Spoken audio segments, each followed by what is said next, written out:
दोस्तों, जंग की सबसे बड़ी खबर आज यह है कि मुस्तबा खामनाई ने ट्रंप और नेतन्याहू के होश उड़ा दिए। ईरान के नए सुप्रीम लीडर मुस्तबा खामनाई ने आज पहली बार ऐलान किया है कि अगर अमेरिका गल्फ से अपने सारे बेस हटा दे, सारे मिलिट्री बेस शट कर दे, बंद कर दे, तो फिर वो जंग रोकने पर विचार कर सकते हैं। यानी ट्रंप अगर पीछे हटें, सेना को पीछे हटाएं, वापस बुलाएं, तो खामनाई विचार करेंगे कि जंग रोकें या जंग जारी रखें। ईरान के नए सुप्रीम लीडर मुस्तबा खामनाई ने एक और बड़ा ऐलान किया।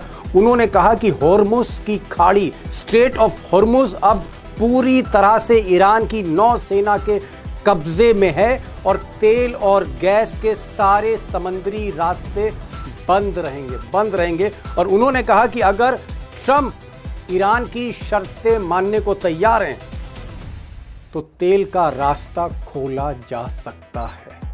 अब इस ऐलान का सीधा सीधा मतलब यह है कि अगर ट्रंप ईरान के आगे नहीं झुके, ट्रंप बैकफुट पर नहीं आए, उन्होंने अपनी आर्मी को विड्रॉ नहीं किया, तो दुनिया में तेल और गैस का संकट और ज़्यादा गहरा जाएगा। यानी क्राइसिस ऑयल की और ज़्यादा बढ़ जाएगी।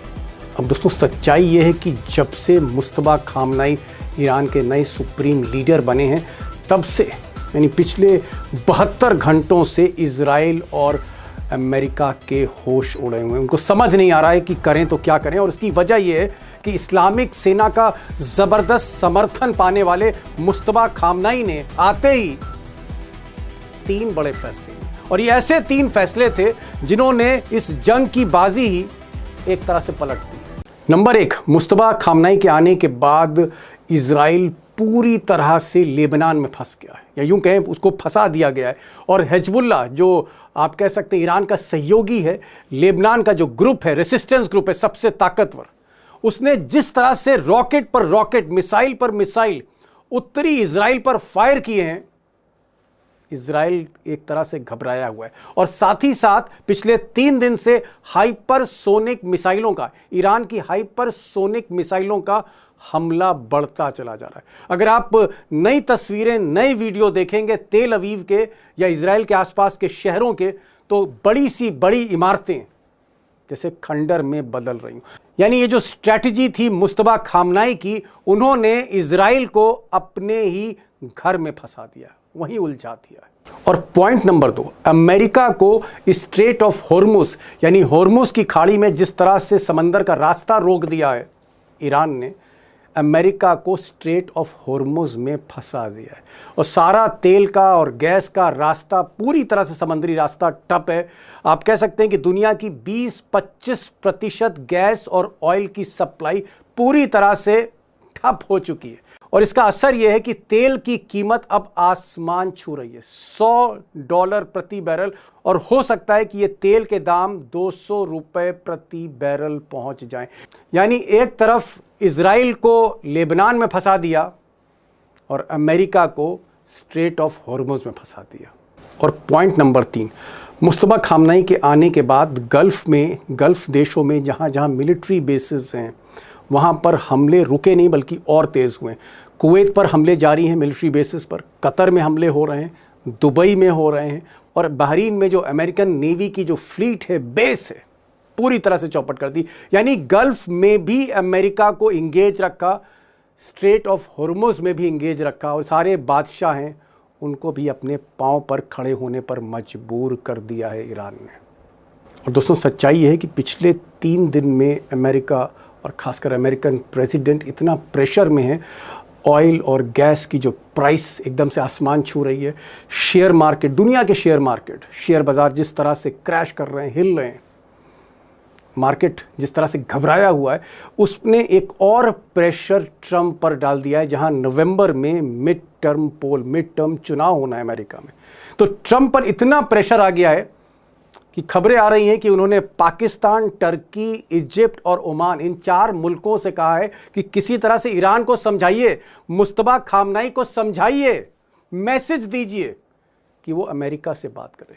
यानी ट्रंप अब इस युद्ध से सेफ एग्जिट चाहते हैं। वो चाहते हैं कि किसी तरह से इस युद्ध से बाहर आए, कोई इस तरह का सम्मानजनक उनको एग्जिट मिले।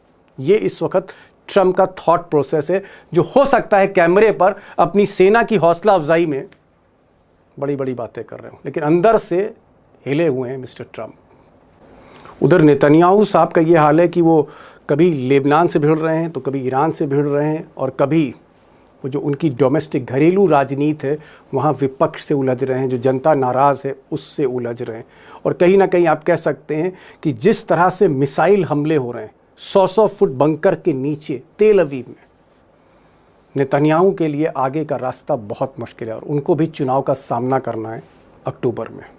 और दोस्तों, जो सबसे बड़ा सवाल है वो ये है कि ये जो जंग लड़ी जा रही पिछले 12 दिन से, गल्फ वॉर, या आप यूँ कह सकते हैं कि तीसरे विश्व युद्ध से पहले का युद्ध जो लड़ा जा रहा है, इसमें अब आगे क्या होने जा रहा है? क्या ये जो तेल का संकट है, गैस का संकट है, बाजार का संकट है, इससे दबकर मिस्टर ट्रंप पीछे हटेंगे, कोई युद्ध विराम का रास्ता खोलेंगे, किसी तरह से कंप्रोमाइज़ करेंगे? क्या ट्रंप बैकफुट पर जाएंगे? और अगर ट्रंप बैकफुट पर नहीं जाते, जंग लड़ने के मूड में आ जाते हैं या जंग का लेवल बढ़ाते हैं बौखलाहट में, तो क्या ये जंग लंबी खिंचेगी? और अगर लंबी खिंचेगी तो फिर ईरान की अगली स्ट्रैटेजी क्या है? और इस स्ट्रैटेजी में नेतन्याहू कहाँ खड़े हैं? इजराइल क्या करने जा रहा है? कई सवाल हैं एक साथ, और मैंने आज इसलिए ईरान के एक्सपर्ट, मिडिल ईस्ट के एक्सपर्ट अमरीश मिश्रा से यही सारे सवाल पूछे हैं। उनके जवाब ज़रूर सुनिएगा, क्योंकि ये सवाल ही तय करने जा रहे हैं व्हाट नेक्स्ट, आगे क्या होने जा रहा है। और दोस्तों, इससे पहले कि आप अमरीश जी को सुने, छोटी सी गुजारिश है, बहुत पर्सनल सी, कि अगर आपने इस चैनल को अभी तक सब्सक्राइब नहीं किया है तो प्लीज़ सब्सक्राइब करिए, अपने जानने वालों से कहिए, दोस्तों से कहिए, उनको लिंक भेजिए इस चैनल का कि वो भी इसको सब्सक्राइब करें, क्योंकि आपकी हौसला अफजाई से, आपके सपोर्ट से मेरी आवाज़ आप तक पहुंच रही है। इसलिए मैं चाहता हूं कि आप इसको ज़रूर सब्सक्राइब करें, चैनल को, नोटिफिकेशन सबसे पहले मिलेगा। और सबसे बड़ी बात, अगर ये वीडियो आपको अच्छा लग रहा है तो ज़रूर लिखिए कमेंट बॉक्स में, और अगर इसमें कोई कमियां हैं वो भी लिखिए। अमरीश भाई, जो बड़ा सवाल है वो ये है कि सुप्रीम लीडर मुस्तफा खामेनी ने पहली बार आज कहा है कि ये जो स्ट्रेट ऑफ हॉर्मूज है, जहां समंदर की सबसे बड़ी जंग चल रही है तेल को लेकर, ये ईरान अभी भी ब्लॉक करेगा। It will be continue to block, ये बंद ही रहेगा जब तक फैसला नहीं होता। तो क्या आपको लग रहा है कि मुस्तफा खामनाई और पुतिन, क्या इस वक्त दुनिया का तेल का, गैस का कारोबार, वो अब उसका रिमोट इनके हाथ में है? बिल्कुल। देखिए, क्या है कि पुतिन और मुस्तफा खामनेई इस समय ये दो लोग तय कर रहे हैं कि दुनिया की अर्थव्यवस्था की जो रीढ़ है इस समय तो तेल ही है, राइट? और तेल जो है जी, और तेल का पूरी जो इकोनॉमिक्स है, पूरी जो पॉलिटिक्स है, वो उनके हाथ में है। वो जब चाहें वो तेल का दाम गिरवा सकते हैं, वो बढ़ा सकते हैं, या वो जहां पर है वहीं पर ला सकते हैं और दुनिया को अप कर सकते हैं। इसका मतलब अमरीश भाई ये हुआ कि इस वक्त जो पूरी जंग है, ये जो जंग चल रही है, इसका ट्रंप कार्ड ट्रंप के हाथ में नहीं है, ट्रंप कार्ड मुस्तफा खामनाई के हाथ में आ गया है। देखिए दीपक जी, जिस दिन ईरान ने स्ट्रेट ऑफ हॉर्मूज बंद किया और ट्रंप कुछ नहीं कर पाए, उसी दिन उनके हाथ से ट्रंप कार्ड निकल गया। ट्रंप के हाथ से, ट्रंप के हाथ, और अब मुस्तफा के हाथ में, मुस्तफा के हाथ में चला गया, और उनके साथ पुतिन। तो ये जो पूरी बात, ये जो पूरा एक जो जंग ये वाली चल रही है, बैटल ऑफ नर्व्स, ये जो आमने सामने आंख कौन पहले ऐसे करेगा, या फिर जो साइकोलॉजिकल बैटल या पॉलिटिकल बैटल, ये जो है ये आ गई सामने, और इसमें ट्रंप लॉस्ट हिज नर्व। सबसे इंपॉर्टेंट चीज है, ही लॉस्ट हिज नर्व, क्योंकि उसकी तैयारी नहीं थी। हम लोग जो बात कर रहे हैं, एक और बड़ा बयान दिया मुस्तफा खामनाई ने, ये भी कहा है कि तुरंत, ये उन्होंने वर्ड यूज किए, इमीडिएटली, तुरंत अमेरिका पूरे गल्फ क्षेत्र में अपने मिलिट्री बेसिस को बंद करे। अगर बंद नहीं करेगा तो जंग बंद नहीं होगी, यानी हमले जारी रखे। इसका मतलब क्या है कि एक पूरी तरह से आपको मुस्तफा खामनाई कॉन्फिडेंस में दिख रहे हैं, ईरान कॉन्फिडेंस में है, और अब इस लड़ाई में हावी होता जा रहा है। इस तरह की बात हो रही कि बंद करे अमेरिका। अब मुझे तो लगता है कि जैसे मुस्तबा ट्रंप को डिक्टेट कर रहे हैं कि आप बंद देखिए करिए। बिल्कुल, देखिए दुनिया के सामने ऐसी जंग कभी हुई नहीं है कि एक बड़ी ताकत को छोटी ताकत ने अपने एक नानी याद दिला तरीके दी। से नानी याद दिला दी, और एक नए तरीके से। दुनिया ने यह जंग नहीं देखी है कि एक छोटी ताकत कभी अपना कमजोर हथियार निकालती है, फिर मजबूत निकालती है, फिर कमजोर निकालती है, फिर मजबूत निकालती है। कभी नेवी निकालती है, कभी वो मिसाइल्स निकालती है, कभी ड्रोन आप फंस गए उसी में कि क्या कैसे लड़े। ऐसा तो दुश्मन हमने कभी देखा नहीं। और यही this is the turning point. और ये दीपक जी बहुत लंबे समय तक ये जो हो रहा है ना, इसकी गूंज बहुत लंबे समय तक सुनाई पड़ेगी। It has change warfare, it has change the world. Amrish भाई, एक और इम्पोर्टेंट सवाल, क्योंकि आप वहाँ की मिलिट्री लीडरशिप से आपने मुलाकात करी कुछ हफ्ते पहले ही, और आपकी मुलाकात वहाँ के संपादक और इवन खामनाई के जो सलाहकार हैं उनसे भी हुई, और आप वहाँ की नेवी को, इस्लामिक नौसेना को, इस्लामिक सेना को ईरान की अच्छी तरह समझते हैं। मैं एक चीज़ जानना चाह रहा था, ट्रम्प कह रहे थे कि उनकी नेवी यानी अमेरिका की नेवी जो सबसे पावरफुल नेवी है वो 24 घंटे के अंदर ये जो स्ट्रेट ऑफ हॉर्मुज इसको खोल देगी। 24 घंटा लगेगा। लेकिन अब तो 72 घंटे होने को आ रहे हैं। नेवी जो है अमेरिका की navy gulf straight of Hormuz की तरफ आगे ही नहीं बढ़ रही बल्कि पीछे हट रही है। तो ऐसी ऐसी क्या बात है कि नेवी, अमेरिका की नेवी डर रही है वहां जाने में? दीपक जी, एक तो जिस नेवी का आपने हेडक्वार्टर ध्वस्त कर दिया, क्या वो लड़ेगी? चाहे जितनी ओहो, बड़ी। बहरीन में जो 5th फ्लीट का ऑफिस, बहरीन बेस। में जो 5th फ्लीट का ऑफिस। और एक चीज और आपको बताया मार्के की, ईरान अलग तरह से लड़ता है। ईरान में डिसेंट्रलाइज चीजें, अमेरिका में हाईली सेंट्रलाइज्ड। यानी अगर कमांड स्ट्रक्चर टूट गया तो ये नहीं है कि कोई अमेरिकन कहीं दूसरी जगह से बोलेगा कि हमला करो। वो गया तो फिर सारे उसके आर्म्स भी चले गए। ईरान में ऐसा नहीं है। ईरान में डिसेंट्रलाइज्ड, अगर कमांड सेंटर को नुकसान हो गया तो इधर जो उसकी ब्रांचेस हैं वो अपने आप इंडिपेंडेंट एक्ट करेंगी। और वहां ऐसे डाइवर्स हैं जो अपने हाथ से, अमेरिकन शिप के अपने हाथ से वो माइंस रख देंगे। ओहो, मतलब आप कह रहे हैं कि इस तरह के गोताखोर हैं इस्लामिक नौसेना में, जो डाइव करेंगे, गोता मारेंगे और अंदर ही अंदर अंडर वाटर स्विमिंग करके जो भी जहाज है उसके नीचे डिटोनेटर लगा देंगे। बिल्कुल, जैसे हमास ने गाजा में टैंकों हाथ से एक्सप्लोजिव टैंक्स पे रखे, पूरी दुनिया ने देखा।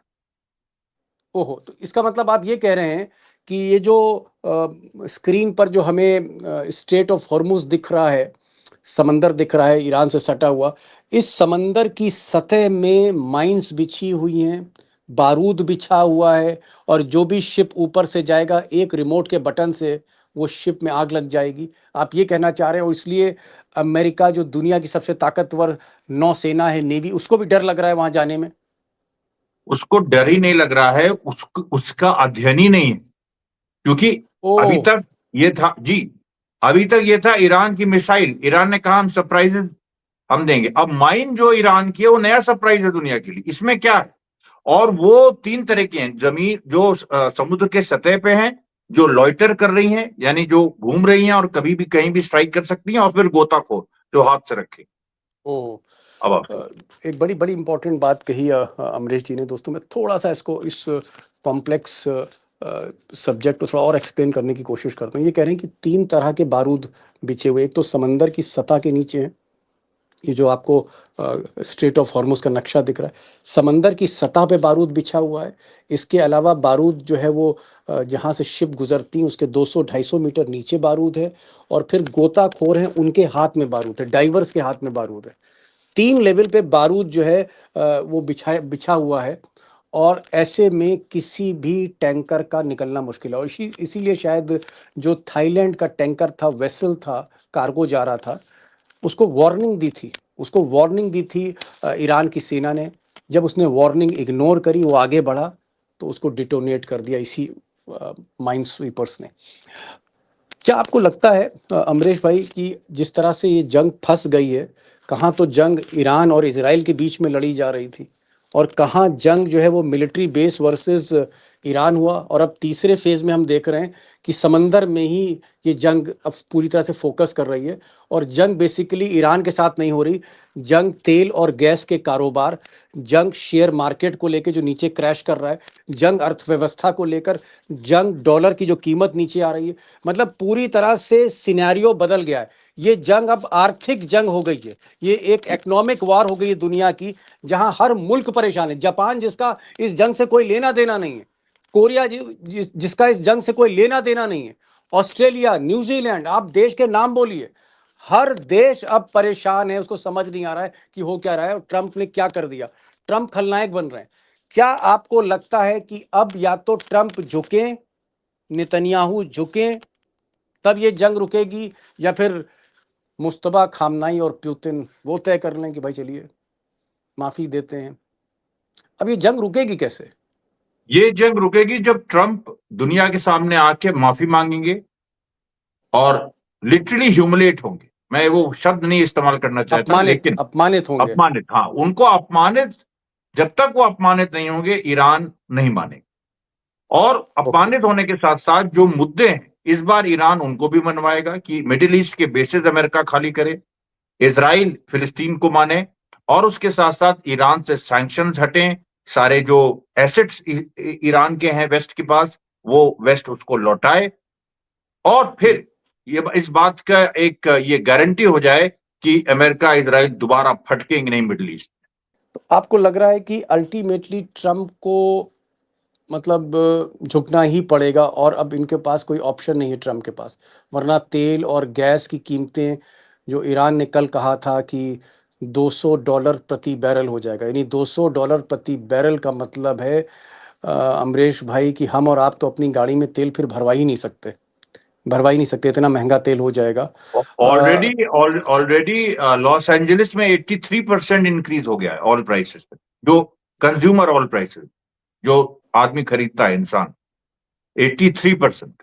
क्या ट्रम्प, जो दुनिया के सबसे ताकतवर आदमी हैं, और इजराइल जिसके पास मोसाद जैसी खुफिया एजेंसी है, अमेरिका जिसके पास इतना बड़ा थिंक टैंक है, best brains of the world जिसके पास अमेरिका के पास, क्या उनको ये नहीं लग रहा था कि जब हम जंग लड़ेंगे तो इस समंदर का जो इलाका है जो ईरान से सटा हुआ है वो ब्लॉक कर देगा और तेल की सप्लाई रुक जाएगी? क्या ये उसने सिनेरियो नहीं सोचा था, या आपको लगता है कि ट्रम्प को लग रहा था कि नहीं साहब, 2-3 दिन के अंदर बम ब्लास्ट करके पूरी रिजीम बदल देंगे, तख्ता पलट देंगे? क्या वो ट्रम्प बहुत ज़्यादा अंडर एस्टिमेट ईरान को कर रहे थे, ईरान को बहुत हल्का समझ रहे थे, कम करके आंक रहे थे?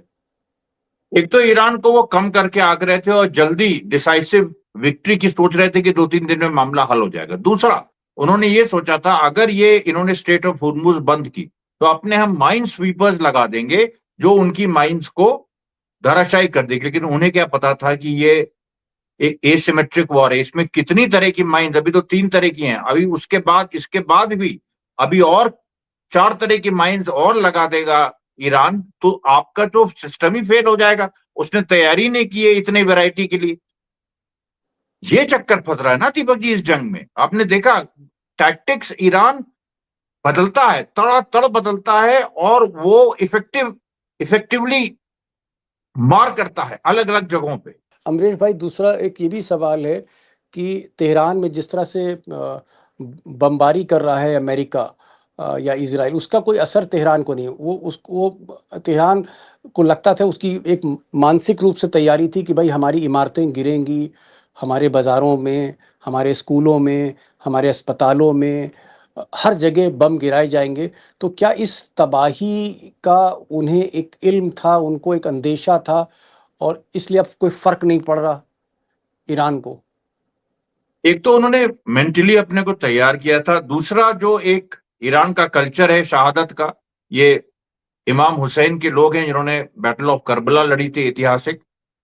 तीसरी बात जो सबसे महत्वपूर्ण है कि अमेरिका अभी भी देखिए क्रिटिकल इंफ्रास्ट्रक्चर पे ईरान के स्ट्राइक करने में डर रहा है। उसने एक ऑयल फील्ड स्ट्राइक की, एक बैंक में स्ट्राइक किया, तो ईरान ने कह दिया अब हम अमेरिकन बैंक्स पे स्ट्राइक करेंगे। तुरंत अमेरिका का रिस्पॉन्स आया कि अरे नहीं नहीं। तो कहने का मेरा मतलब यह है कि अमेरिका डर रहा है कि अगर हमने और ज्यादा ईरान को तबाह करने की कोशिश की तो उससे डबल तबाही इजराइल और हमारे जो मिडिल ईस्ट के बेसिस है वहां हो जाएगी, और यूरोप में भी हो सकती है, वो यूरोप में भी मार सकता है। बड़ी अजीब स्थिति में दोस्तों ट्रंप फंस गए हैं। ऐसा नहीं कि अमेरिका के पास ताकत नहीं, ऐसा नहीं कि अमेरिका के पास फाइटर जेट्स नहीं है, उनके पास गोला बारूद नहीं है, उनके पास न्यूक्लियर सब कुछ है। लेकिन अमेरिका को लगता है कि अगर हमने ईरान में सारी बैंक्स को अगर हमने तबाह कर दिया तो फिर अगला अटैक दुबई पे होगा। दुबई में जितने अमेरिकन बैंक्स हैं, मल्टीनेशनल बैंक्स हैं, वो इमारतें ढा दी जाएंगी। बहरीन में भी वही होगा, कतर में भी वही होगा। और अगर वो ऑयल तेल के जो कुएं हैं उस पर अगर हमला करते हैं ईरान में, तो पता चला कि सऊदी अरब से लेके कतर तक जितने तेल के कुएं उस पर हमला हो जाएगा। और अगर ये हमला हुआ तो अमेरिका की रिलेशनशिप जो बादशाह और सुल्तान है उनसे एकदम 36 का आंकड़ा हो जाएगा। और अगर ये जो स्ट्रेट ऑफ हॉर्मुज है, अगर इस पर थोड़ी जल्दबाजी ट्रम्प करते हैं और कुछ वहाँ बड़ा कांड हो जाता है, तमाम ऑयल टैंकर्स हैं, दुनिया भर के देशों के ऑयल टैंकर्स हैं, अगर वो मतलब उसमें आग लग जाती है तो भी नुकसान अमेरिका और अर्थव्यवस्था का। यानी घूम फिर के ट्रम्प जो है अप्रत्यक्ष तौर पे इसमें उलझ गए। उनको समझ नहीं आ रहा रास्ता निकले तो कैसे निकले। लेकिन एक चीज़ अमरीश जी कह रहे हैं आखिर में, इन्होंने कहा कि आखिरकार ट्रम्प को ही इसमें झुकना होगा, आज नहीं तो कल, कल नहीं तो 4 दिन बाद। ये स्थिति फिलहाल बनी हुई है, ये जंग उलझती चली जा रही है। और जैसे मैंने शुरू में कहा था, फिर मैं कह रहा हूँ, तेल, गैस, शेयर बाजार सब कुछ ऐसा लगता है उसका रिमोट कहीं ना कहीं पुतिन और उनके मित्र मुश्तबा खामनाई के हाथ में। और सबसे ज़्यादा फायदा इस वक्त पुतिन साहब ही कमा रहे हैं। वैसे पुतिन और ईरान को आप एक ही सिक्के का दो पहलू मानिए, क्योंकि जो टेक्नोलॉजी आप देख रहे हैं उसके पीछे भी पुतिन की ही मशीन और इंटेलिजेंस सेटअप है। अमरीश भाई बहुत बहुत शुक्रिया, आप आए। So nice of you, thank you so much, thank you so much sir.